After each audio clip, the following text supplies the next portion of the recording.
صباح النور، صباح الورد والفل والياسمين. إيش نحويكم؟ يا رب تكونوا بألف خير وصحة وعافية. إيش نحويلكم اليوم؟ فيها الطقس البارد، فيها الأجواء هدية، المطر كانت تصب تلمو الطقس بارد. ما بعدتش صغاري للروضة باش نخليهم بحذايا وباش نعدي معاهم نهير. دونك الطقس بالحق معناتها بارد برشا ومعاهم يكحوا، ما حبيش نبعثهم. وهو أول حاجة قمت بديت نحضر في فطور الصباح، عندي شوية عجين حطيتها على جنب باش نبدأ نعمل لهم فطاير باش يفطروا بها. كما تعرفوا نحن الفطاير عندكم الفطاير والعصيدة، دونك اني ما يحبوش العصيدة هني نعوض بالفطاير. دونك بديت نخدم في العجينة متاعي وحليت خذيت قرصة وحليتها وباش نحطها على الغاز لين تطيب، ومن بعد نحضر لهم قهويهم ونعطيهم يفطروا.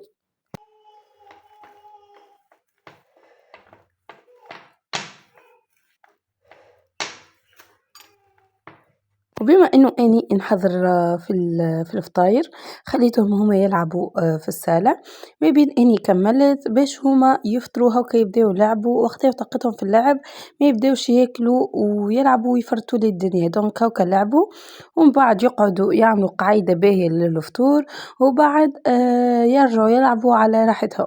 دونك حطيت الفطيرة الأولى وباش نكمل نعمل الفطيرة الثانية. دونك نعملها لهم بالفرماج والا بالشوكولاته. كل واحد واش يختار، معناتها هما زوز كل واحد واش يختار في فطيرته. دونك ومن بعد عملت لهم القهاوي كيما شفتوا قهاويهم، حطيت لهم فيهم شويه شيكوري باش يبدل لهم المطعم. وهذه هي الفطيرة الثانية كيما شفتوا محلاها. عملتك البالونة في الوسط هذيك نشيخ عليها. توا باش نبدا نحضر في الطبق متاعي باش نحط شوية زيت زيتونة، الفطاير، القهوة متاعهم، قهوة سليمان وقهوة منوسة، وقهوتي اني بالطبيعة هي الأساسية، وشوكولاتة والجبن تريانجل. دونك معناتها هيك كتناوش هكا، وباش نمشي نقعد انا وياهم وباش نمشيو نفطروا فطور الصباح. ومعانا سي برهوم قالك مع السلامة. ان شاء الله اتو تشوفوها على قريب ان شاء الله. دونك بديت حطيت لهم فطورهم وبعد باش نحط لهم حاجه يتفرجوا عليها باش هكا يفطروا ويتفرجوا حاجه. وبما انه اني قبل واني صغيره نحب برشا سبيستون، وخاصه مسلسل الكرتون متاع سالي ياسر نحبه. دونك قلت لهم أي نبداو نتفرجوا على سالي. عجبهم الصغار واني الحقيقه عجبني زاده، اني من الصغرى نحبه على الاخر.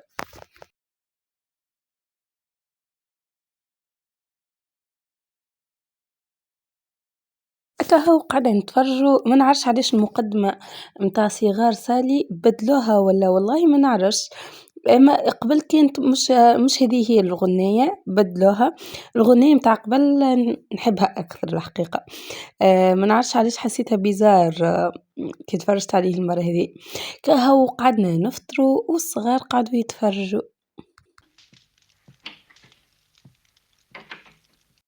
هكا وبعد ما كملنا الفطير قمت باش نلم الدنيا. دونك مازلت قاعدة، مازلت ما قمتش خاطر برهوم في حجري، اما لميت كل حاجة حطيتها في الطبق باش ما تبداش الطاولة داخل بعضها، ومن بعد نهز الطبق وننظم كل حاجة في بلاصتها.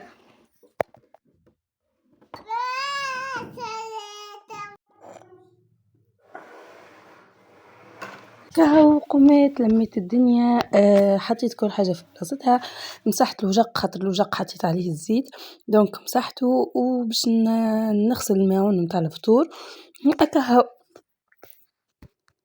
غسلت كاسي وغسلت كيسين الصغار كما شفتوا الدنيا كلها ماء.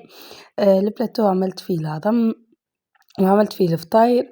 دونك وباش نحط عندي طرفة العجينة هذيكي باش نحطها على جنب حتى لين نستعملهاش معناتها مرة أخرى كيما نقاش خبز وكل شيء. دونك هذاك علاش نحطها في الصندوق تبدا لي محفوظة خير وأحسن، كهو وحطيت كاسي غطيته حطيت له الغطاية متاعو باش ما تضيعليش وهكا وبعد ما كملت كل شيء حطيت الصغار ندوشلهم، أكثر حاجة يشيخوا عليها ما يحبوش الدوش. يحبوا بانو، حسيلو دوّشت لسليمان ودوّشت لمنيسة، وبعد الماء اللي دوّشت لهم فيه حطيت فيه زرابي عندي زرابي متاع بيت النوم باش نغسلهم، دونك حطيت الزريبيات نفختهم وباش نحط لهم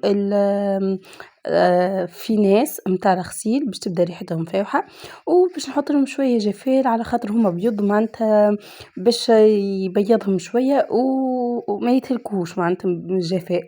معناتها حتى كي نصب لهم جفال ما يتهلكوش، دونك في ناس ريحته فايحة على الآخر، أكيد الناس الكل كي تحب ريحته، هذاك علاش باش نحط شوية مش برشا ويرغي برشا هو، باش نحط شوية في ناس ومن بعد باش نحط شوية جافة، هكاها وبعد ما تنفخوا مديت حكيتهم كما شفتوا عملت لهم ضربة صغيرة، وباش نعملهم الزوز نحكهم بالباهي بالباهي، ومن بعد باش نشللهم وبعد نمشي ننشرهم في المنشر البرا.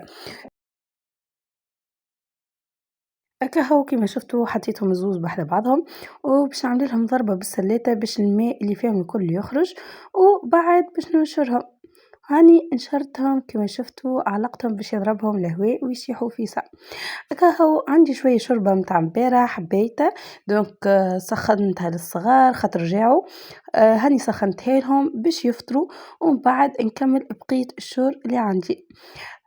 حطيت المنوسة صحنها حطيت سليمان صحنه وبالطبيعة برهوم صحنه عند أمه دونك برهوم ياكل عندي أنا هكا هو بعد مشيت عملت كويس سيتروناد وبعد ذلك خذيت كعبة ملفي كعبة كيك شوكولا دونك باش نحطهم مش كيك هي تارت باش نحط الملفي مع السيتروناد والكيك هذيك خباها حتى ساعة معناتها مش تو باش ناكلها دونك حطيت الملفي وباش نمشي نركش اني ومنوستي. سليمان كالعادة مشى بحذا بوه باش يمشي يلعب شوية ويقعد شوية بحذا بوه في الخدمة ومن بعد يجي دونك هذاك علاش بحذايا كلمة منوسة وصبيت لها معايا سيترونات حكمت عليا قالت لي ماما امشي صبدي حطيني سيترونات كهو وقعدت تاكل في الميلفي عجبها خاطر أول مرة نشريه من باتسوري جديدة كهو وقعدنا ركشنا أنا وبنوتي. بعد جا وقت العشاء قمت عملت رز جربي قصيت السلاق المعدنوس الحمص البصل الدجاج العدس السفناري وبطبيعة الدجاج وحطيت النعناع الشايح. هذاك هو الرز كيفاش نعمله الحقيقة نعمله مشخشخ وخاصة السفناري تزيد فيه الشطر وأكثر من شطر دونك ما نطولش عليكم برشا باش نمشي توا نكمل نصب باكو الرز باش نعمل كيلو كامل وهو كيلو برشا معناتها خاطر اني معناتها بحذايا جيراني الكل نبعث صحين صحين هكا يتفرق هكا هو باش نحط باكو رز باش نحط عليه شوية زيت زيتونة وباش نزيد فوقهم شوية ملح وشوية فلفل أحمر ومن بعد مش شوية فلفل أحمر حطيت مغرفتين فلفل أحمر مش شوية مغرفتين معناتها جاي حر برشا هكا وانتم حطوا شوية باش ما يجيكمش وكان فما هريسة حطوا كاو شوية تابل وكروية وحطيت الطماطم. الطماطم زادا ما تكثرولوش برشا خاطر يجي مطمطم دونك مغرفة نتصور يزي ولا مغرفة ونص ما تكثروش حصيلو الطماطم هكا هو وهذاك هو الرز الجربي راهو اني المغارف ناصفين معناتها مش مغارف كاملين راهو نحط في المغارف الطماطم راهو مش كاملين معناتها المغرفة فيها شوية خاطر الحكة وفاتلي دونك هذاك علاش حطيت قداش مرة اما راهو مقدار مغرفة وشوية حسيلو خلطته كل خلطته مع بعضه وحطيته يفور وهذا هو الرز كيف انه بعد ما فور التفويرة الاولى ومن بعد باش نفورو التفويرة الثانية وكهو وسيء هذاك هو روزي كيف انه طاب ريحته فاوحة كل مسك وهو بنين يعمل 66 كيف نودكم ولا نشهيكم. اي ايش رايكم في الصحين راهو روعة الحق معناتها بصراحة روعة روعة روعة. دونك هذاك هو صحيني، وباش نمشي أني توا باش نمشي نركش نقعد نفطر على ريحتي، وكهو بون مش باش نفطر باش نتعشى. ديجا الفطور عملت شوربة كيما شفتوا، والعشاء عملت روز جربي، وكهو هذاك هو عشايا. ولهنا نكون وصلت معاكم لنهاية الفيديو. اعطوني رايكم وقولوا لي ايش رايكم في النهار متاعي، ما تنسيوش رايكم في كومنتير، اذا كان مشترك جديد خلي لي اسمك باش نذكرك في الفيديو الجاي ان شاء الله. وتوا نخليكم في امان الله، وان شاء الله نرجع لكم في فيديو جاي على خير. بسلامة. يا حبيب تعيش الحب.